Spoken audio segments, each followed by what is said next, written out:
Hello વિદ્યાર્થી મિત્રો, આજે આપણે ધોરણ 4 વિકાસ મૂલ્યાંકન અસાઇનમેન્ટમાં ગણિતમાં પ્રશ્ન ચોથાનો અ લઈશું।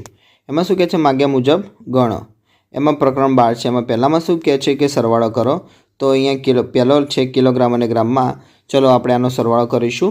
તો કે 15,300 વત્તા 24,250 વત્તા 19,430। ચલો 0 0 ના 0, 5 ના 3 8, 3 ને 2 5, 5 ને 4 9, પછી 5 ના 9 ના 9 ના 4 13, 13 ના 5 18 નો આંકડો વધી પડી 1 2 3 4 5, તો 58 કિલોગ્રામ 980 ગ્રામ આવશે। બીજો લઈશું। એમાં શું છે, કિલોગ્રામ અને ગ્રામમાં ફેર છે। તો ચલો 22,700 ખાંડ, 18,150 ખાંડ વત્તા 11,350 ખાંડ।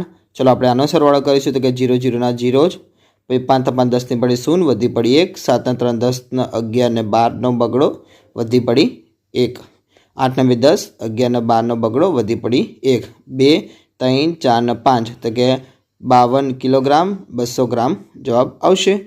ત્રીજો લઈશું। એને પણ કિલોગ્રામમાં ગ્રામમાં કિલોગ્રામ અને ગ્રામ જ છે।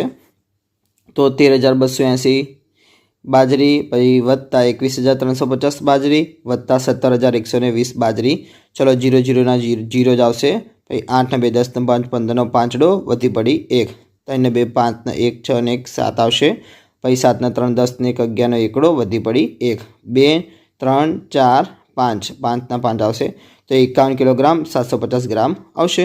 ચોથો લઈશું। એમાં કિલોગ્રામ અને ગ્રામ છે। ચલો એમાં 11,340 ઘઉં વત્તા 19,290 ઘઉં વત્તા 20,180 ઘઉં। તો 0 0 0 ના 0 જ, તો અહીંયા કરીશું કે 9 4 ઉમેરીશું તો કે 13, 13 8 ઉમેરીશું તો 21, 21 નો એકડો વધી પડી 2। ચલો 3 ને 2 5 ને 2 7 ને 1 8 ના 8, 9 ને 1 10 ની પડી 0 વધી પડી 1, 2 3 4 ને 5 5 આવી, એટલે કે 50 કિલોગ્રામ 810 ગ્રામ આપણો જવાબ આવશે।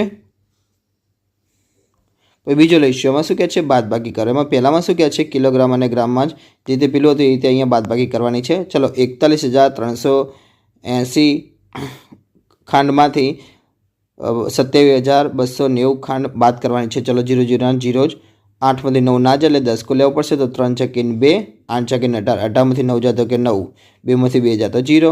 ચલો 1 માંથી 7 ના જાય તો 10 કો લેવો પડશે। 4 ચકીન 3, 1 ચકીન 11, 11 માંથી 7 કાઢો તો કેટલા વધે 4, 3 માંથી 2 કાઢો તો કે 1 વધે છે, એટલે કે 14 કિલોગ્રામ 90 ગ્રામ આવશે જવાબ આપણો। બીજો લઈશું। એમાં 52 કિલોગ્રામ 370 ગ્રામમાંથી 26 કિલોગ્રામ 280 ગ્રામ તલ બાદ કરવાના છે। ચલો 0 0 ના 0, પછી 7 માંથી 8 ના જાય એટલે 10 કો લેવો પડશે। તો કે 3 ચકીન ઉપર 2, 7 ચકીન 17, 17 માંથી 8 કાઢો તો કે 9, 2 માંથી 2 જાય તો 0। ચલો 2 માંથી 6 ના જાય એટલે 10 કો લેવો પડશે। તો 5 ચકીન ઉપર 4, 2 ચકીન 12, 12 માંથી 6 જાય તો કે 6, 4 માંથી 2 જાય તો કે 2 જવાબ આવશે, એટલે કે 26 કિલોગ્રામ 90 ગ્રામ આપણો જવાબ આવશે। ત્રીજો લઈશું। એમાં શું કહે છે, 63 કિલોગ્રામ 460 ગ્રામમાંથી 27 કિલોગ્રામ 270 ગ્રામ બાદ કરતા। તો 0 0 ના 0, 6 માંથી 7 ના જાય એટલે 10 કો લેવો પડશે। તો જોડે 4 ચકીન ઉપર 3, 6 ચકીન 16 આવશે। 16 માંથી 7 કાઢે તો કેટલા આવશે 9, એટલે કે 3 માંથી 2 જાય તો 1। ચલો 3 માંથી 7 કાઢે તો નીકળશે તો કે ના, તો પછી શું કરવું પડશે, તો કે 10 કો લેવું પડશે। તો કે 6 ચકીન ઉપર 5, 3 ચકીન 13, 13 માંથી 7 જાત કેટલા વધે કે 6 વધે, 5 માંથી 2 જાત કેટલા વધે 3 વધે, એટલે કે 36 કિલોગ્રામ 190 ગ્રામ જવાબ આવશે। ચોથો લઈશું। એમાં શું કહે છે, 34 કિલોગ્રામ 430 ગ્રામમાંથી 26 કિલોગ્રામ 140 ગ્રામ વટાણા બાદ કરતા। તો 0 0 ના 0, 3 માંથી 4 જાય ના જાય તો 10 કો લેવો પડશે। તો 4 ચકીન ઉપર 3, 3 ચકીન 13 આવશે। 13 માંથી 4 કાઢી કેટલા વધશે તો કે 9, 3 માંથી કે 1 કાઢી કેટલા વધશે તો કે 2 વધશે। ચલો હવે 4 માંથી 6 કાઢીશું જશે તો કે ના જાય, તો પછી 10 કો લેવો પડશે। તો 3 ચકીન ઉપર 2, 4 ચકીન 14, 14 માંથી 6 જાત કેટલા વધે તો કે 8, પછી 2 માંથી 2 જાત કેટલા વધે તો કે 0 વધશે। પ્રશ્ન ચોથાનો અ લઈશું। એમાં શું કહે છે, માગ્ય મુજબ ગણો। તો ત્રીજો છે, એમાં દાખલા ગણો। ચલો પહેલામાં શું કહે છે, રીના પાસે 2 કિલોગ્રામ મરચું છે, તેને 200 ગ્રામના નાના પેકેટમાં ભરવા કેટલા પેકેટની જરૂર પડશે। તો સૌથી પહેલાં આપણે 2 કિલોગ્રામને ગ્રામમાં ફેરવીશું। તો જો અહીંયા મેં લખેલું છે 2 કિલોગ્રામને ગ્રામમાં ફેરવતા તો કેટલા આવે તો કે 2000 ગ્રામ આવે। ચલો હવે આપણે ત્રિરાશી લખીશું। तो कि 200 ग्रामना एक पेकेट तो माटे 2000 ग्रामना केटला पेकेट थाय तो 2000 भाग्या 200 करीशुं तो 0 0 ऊपर अने 2 2 0 उड़ी जशे तो शू ऊपर 20 ना अवयव पाड़ीशुं तो शू पड़शे 10 दू 20 नीचे 2 ना 2 तो 2 2 पण अंश अने छेदमां उड़ी जशे तो केटला वध्या तो कि 10 पेकेट वध्या एटले के 10 वध्या छे एटले के 10 पेकेट आपणो जवाब आवशे। तो 200 ग्रामना केटला पेकेट बनशे तो कि 10 पेकेट बनशे। चलो बीजो लईशुं एक दुकानदार पास 6 पेकेट चानो मसालो है। जो एक पेकेट में 150 ग्राम चानो मसालो होय तो दुकानदार पास कुल केटलो चानो मसालो हशे तो अहीं आपणे त्रिराशि सीधे मूकी देशुं। एक पेकेट बराबर 150 ग्राम तो माटे 6 पेकेट बराबर केटला ग्राम तो 150 गुण्या 6 तो कि 15 छंग 90 अने 0 मूकी दो एटले के 900 ग्राम चानो मसालो हशे। तीजो दाखलो लईशुं एमां शुं कहे छे एक शाकभाजीवाळा पासे 28 किलोग्राम डूंगળી हती तेमांथी तेणे 21 किलोग्राम 450 ग्राम डूंगળી वेची दीधी तो तेनी पासे केटली डूंगળી बाकी रही तो अहींया विद्यार्थी मित्रों आपणे आ रीते दाखलो गणीशुं। सौथी सरल रीत छे किलोग्राम अने ग्राममां अलग अलग राखीशुं तो चलो आपणे किंमतो पण लखी दईशुं। किलोग्राममां 28 किलोग्राममांथी 21 किलोग्राम 450 ग्राम बाद करीशुं। चलो 0 0 ना 0 0 मांथी 5 जाए ना जाए चलो 10 को लईशुं पण जोड़े पण 0 छे तेनी जोड़ेथी 10 को लईशुं तो कि 8 सेकंड ऊपर 7 अहींया आपणे 9 आपवा पड़शे पछी त्यां कन लई जईशुं 10 चलो 10 मांथी 5 जाए तो 5 9 मांथी 4 जाए तो 5 7 मांथी 1 जाए तो 6 2 मांथी 2 जाए 0 तो 6 किलोग्राम 550 ग्राम आपणो जवाब आवशे। चौथो लईशुं सीमाए 33 किलोग्राम 350 ग्राम बटाटामांथी 15 किलोग्राम 180 ग्राम बटाटानो चेवड़ो बनाव्यो। हवे तेनी पासे केटला बटाटा बाकी रह्या तो शुं करवुं पड़शे बादबाकी करवी पड़शे। चलो बे अहींया किलोग्राम अने ग्राममां किंमत आपणे लखी नाखवानी आ रीते। तो जो 33 किलोग्राम 350 मांथी 15 किलोग्राम 180 बाद कर नाखवाना। चलो 0 0 ना 0 ज आवशे 5 मांथी 8 जाए ना जाए तो 10 को लेवा पड़शे तो 3 सेकंड ऊपर 2 5 सेकंड 15 15 मांथी 8 जात केटला वधे तो कि 7 2 मांथी 1 जात केटला वधे तो कि 1 वधे। चलो हवे आगळ लईशुं 3 मांथी 5 जाए ना जाए तो 10 को लेवा पड़शे तो 3 सेकंड जोड़ेवाळा बीजा 3 सेकंड ऊपर 2 ने पेला 3 सेकंड 13 13 मांथी 5 काढो केटला वधे 8 वधे 2 मांथी 1 जात केटला वधे तो कि 1 वधे तो कि 18 किलोग्राम 170 ग्राम जवाब आवशे। हवे प्रश्न चौथानो ब लईशुं एमां शुं कहे छे नीचेना दाखला गणो। प्रकरण 13 छे एमां पहेलामां शुं कहे छे नीचे आपेला खेतरोनी सीमानुं माप लखवानुं छे। सीमा एटले तमने खबर छे विद्यार्थी मित्रों शुं कहेवाय चारे बाजुनो सरवाळो एटले के परिमिति।